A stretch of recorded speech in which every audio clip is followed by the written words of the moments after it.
What's up, guys? It's Coach Grant with First Down Training, and today we're going to be breaking down what wide receivers can do to run a perfect fade route. So we're going to be showing two examples of what wide receivers do not want to do, and then the last example is going to be a perfect rep, top to bottom, of how you guys should run a fade from DK Metcalf. So I hope this video helps you guys out. I hope it teaches you a few new things. But also, fellas, if you're a wide receiver and you want to get, faster, more explosive, and you also want to improve on the field with your route running, your press releases, check out that very first link in the description below for our ultimate 8-week wide receiver workout plan. What you'll get access to is over 500 plus wide receiver gym exercises, position specific, and on-field drills. We break down everything with sets, reps, and we combine both into a daily workout plan for 8 weeks. So check out that very first link below if you're interested, fellas. Let's get started with this video. So this first route is from Amari Cooper. Now, one of the key mistakes that you guys have to understand when running any kind of deep route downfield is that we have to make sure that we maintain separation, right? So now this ball is incredibly underthrown, and I understand that. But when you guys are running a release, and let's say we're trying to run a fade, get some separation. This DB's in press. This is a clip from Amari Cooper in college. He does this dive release, right? So he dives to the inside, gets the DB to bite, and he's able to slip back outside and be able to get some kind of separation or put himself in a position to get separation. But now you see, after he makes that break, what does he do with his eyes right away? He looks back for the ball. Now, this comes down to anything. Any route that you run, you're automatically going to be slower if you are looking back for that ball and not keeping your head down and running. Now, maybe the quarterback doesn't have the arm strength to get the ball there. I don't exactly know what the situation is, whatever it might be. And sometimes that might be unique to your situation. Maybe you have a quarterback who doesn't have the strongest arm and can't put the ball downfield like this. But at a certain point, you will get to that level, whether that's in college or whether that's in high school, where you got a quarterback who could put that thing out there. And when it comes to a fade ball, a QB who throws a good fade ball is putting it to a spot. As a wide receiver, my job is to get to that spot. So when I come off the line and I get that separation, let's keep that head down. Let's pump those arms. Let's not start looking back for that ball until we got this guy by a couple steps, because we know that's where the QB's putting it. He's going to be putting it in air and dropping it right over the shoulder. So we got to keep my head down and maintain that separation that I created off the line. Let's play this thing again full speed one more time. We're going to show one more bad example of what you don't want to do, and then we're going to show that good example, like I said, of DK Metcalf. So again, play ultimately works, but we could have gotten way more separation, and that was incredibly underthrown. I understand. All right, so now this example here is what you guys want to do to be able to give yourself space to the sideline to give yourself a chance on this fade ball. And this comes down to the wide receiver position. So now this is the NFL. Obviously, this quarterback can sling the rock. This quarterback can put that thing out there. But we have to be a quarterback-friendly wide receiver when it comes to any deep route downfield, and that means giving him space to make a good throw. There's no defense for a perfect throw, and I need to set that up for the QB. So it starts off the line. Let's play this thing full speed. So this wide receiver doesn't really attack the DB, and he just kind of runs to the outside. You see how close he is to that sideline.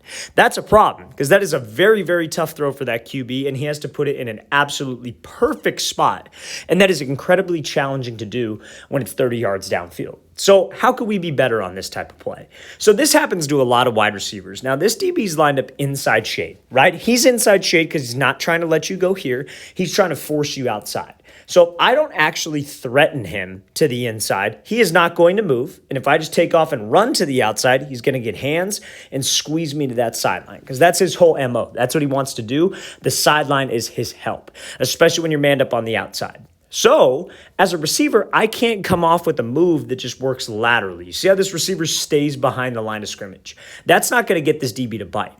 His hips and his shoulders stay square, his feet are going lateral. That's not going to get anybody. Now, again, a lot of guys do this, and obviously this guy's playing in the NFL, so he's got some serious talent, but it goes to show that at all levels, this mistake can happen. So when he comes off the line, maybe let's threaten him a little bit more. Let's step into his cushion. Let's close the space, because if I could just get this DB to hesitate, I could get some space to the outside. But because this DB doesn't hesitate, for us to kind of avoid getting jammed right off the route, we have to run wide. And when I run wide and he gets hands, he's going to force me to that sideline, and that's not what we want.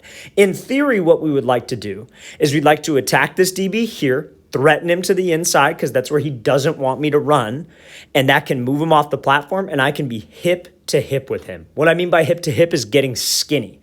When you move him off that platform, you want to get right upfield right away and stay on this like red line, if you will. You see it on a lot of like NFL practice fields, college practice fields. They'll have a red line on the outside of the field.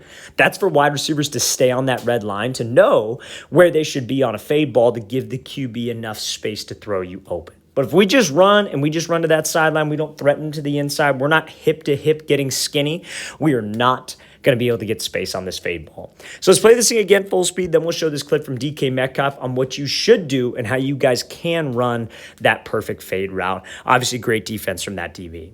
All right, so now, very, very similar to the last two clips that we saw. So we got inside shade press, maybe a couple yards difference from the last clip, but the same principles apply.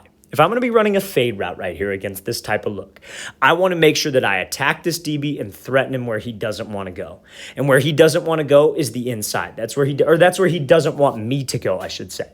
So in my release, it doesn't matter what release you choose. You just have to make sure you threaten there. There are a million different releases you could use, fellas. Different footwork combinations, different, types of steps leading up into the release. Or you might just go to the release right away. Whatever it is, but you got to make sure that we threaten him to the inside. So that's what Metcalf does. So he comes off the line, threatens him inside, and you see head down, getting skinny, give the QB space to fade you back out. That is textbook of what we need to do. So you see, he comes off the line, look where his cut is. He is actually stepping into the DB's cushion. His hips and shoulders are actually moving.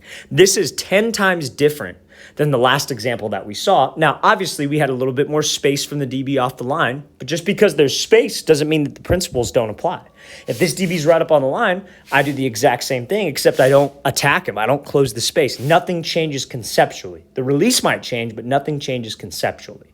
So he does a great job of selling inside, stepping into his frame. Now, when he gets that separation, you see how he kind of essentially like almost leans back, if you will, but when he avoids, you see how he gets right back to this explosive pad level position. He gets skinny back upfield. Could he have done a little bit more? For sure.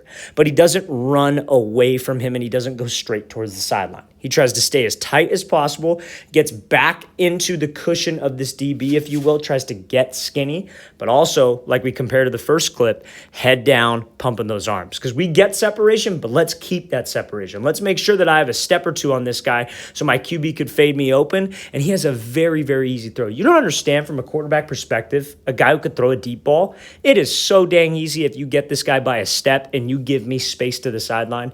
If you give me space to the sideline by getting skinny, keeping your head down, and you have this guy beat, that's easy money. That's guaranteed touchdown every time as long as you don't outrun the QB's arm. Let's play this thing again, full speed one more time. This is textbook, and this is exactly what you would want to do on that fade route there from Metcalf. Way to keep the head down, way to get skinny, and give the QB plenty of space to throw us open. All right, fellas, I really want to thank you for watching. I really appreciate it. If you guys have any questions at all, don't hesitate to leave those in the comment section. We really appreciate the feedback. It's always great to hear from you guys. And again, fellas, if you'd like an 8-week daily wide receiver gym and on-field workout schedule, all the sets, reps, exercises mapped out for you, check out that very first link in the description below. I'll see you guys next time.